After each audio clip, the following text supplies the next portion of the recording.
गंगा दशहरा का पर्व ज्येष्ठ शुक्ल दशमी को मनाया जाता है। आज की वीडियो में हम जानते हैं कि गंगा दशहरा का पावन पर्व कब पड़ रहा है, साथ में गंगा दशहरा पर कौन कौन से शुभ योग बन रहे हैं, गंगा दशहरा के महत्व और गंगा दशहरा पर स्नान दान का शुभ समय क्या होने वाला है, इसके बारे में भी इस वीडियो में जानकारी दी जाएगी। साथ में आज की वीडियो में हम ये भी जानेंगे कि गंगा दशहरा के दिन तुलसी से जुड़े कौन से उपाय करने चाहिए जिससे व्यक्ति को धन धान्य की प्राप्ति हो सकती है और इसके जीवन में चल रहे कष्टों का अंत हो सकता है। तो देर किस बात की, वीडियो को शुरू करते हैं। ओम नमः शिवाय, जय श्री कृष्णा। आप सभी का सनातन धर्मसार चैनल पर बहुत बहुत स्वागत है। मित्रों, गंगा दशहरा का पावन पर्व ज्येष्ठ माह के शुक्ल पक्ष की दशमी तिथि को मनाया जाता है। गंगा दशहरा को गंगा अवतरण दिवस के रूप में भी जानते हैं। इस दिन वाराणसी में गंगा नदी की पूजा अर्चना की जाती है। गंगा स्नान के बाद दान करने का विशेष विधान है। गंगा दशहरा के दिन प्रयागराज के साथ ही हरिद्वार, गढ़मुक्तेश्वर, ऋषिकेश इत्यादि जगहों पर भी पूजा पाठ किया जाता है। इस बार गंगा दशहरा के दिन 3 शुभ योगों का निर्माण भी हो रहा है। हिंदू कैलेंडर के अनुसार गंगा दशहरा के लिए आवश्यक ज्येष्ठ शुक्ल दशमी तिथि 16 जून रविवार को सुबह के 2:32 से प्रारंभ हो रही है और इस तिथि का समापन 17 जून को सोमवार को सुबह 4:43 पर होगा। उदया तिथि की मान्यता के अनुसार इस साल 2024 में गंगा दशहरा का पावन पर्व 16 जून को मनाया जाएगा। गंगा दशहरा के बाद निर्जला एकादशी का व्रत रखा जाएगा।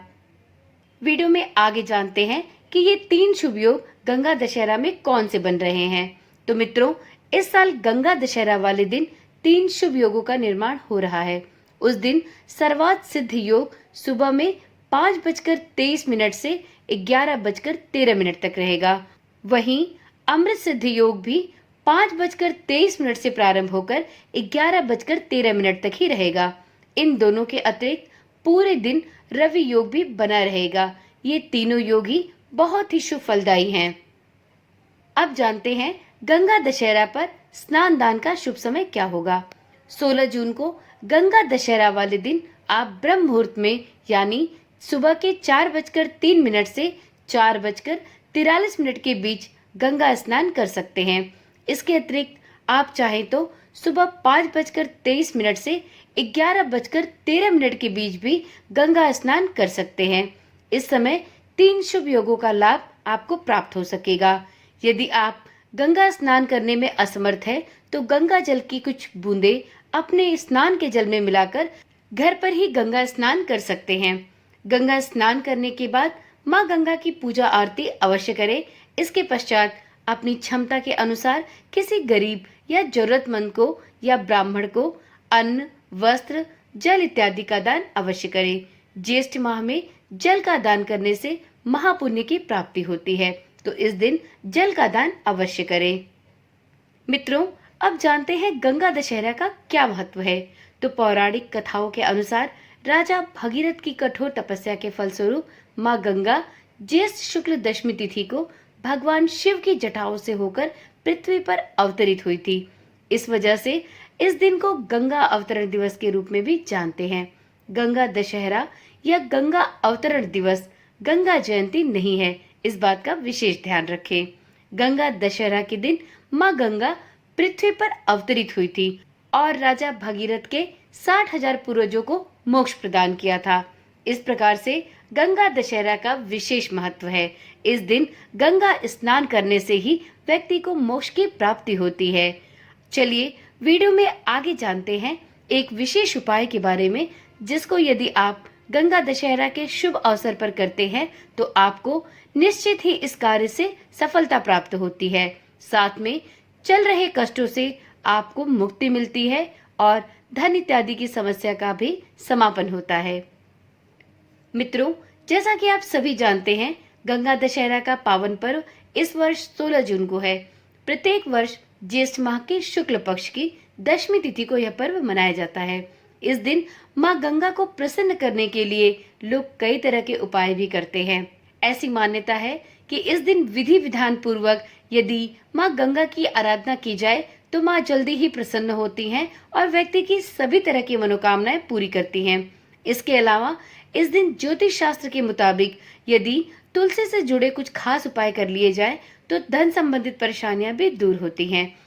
तो चलिए वीडियो में आगे जानते हैं तुलसी से जुड़े इस विशेष उपाय के बारे में। गंगा दशहरा के दिन तुलसी के पत्ते को आप गंगा जल से भली प्रकार से धो ले। उसके बाद उन्हें सुखाकर लाल कपड़े में बांधकर अपने पास रखें, या आप इसे पूजा के स्थान पर या अपनी तिजोरी में भी रख सकते हैं। मान्यता है कि ऐसा करने से घर से दरिद्रता दूर होती है और घर में माता लक्ष्मी का आगमन होता है। गंगा दशहरा के दिन तुलसी में जल अर्पित करें और श्री तुलसी स्तोत्रम पाठ का जाप करें। ऐसी मान्यता है कि जिस घर में तुलसी की पूजा होती है वहां बरकत ही बरकत होती है।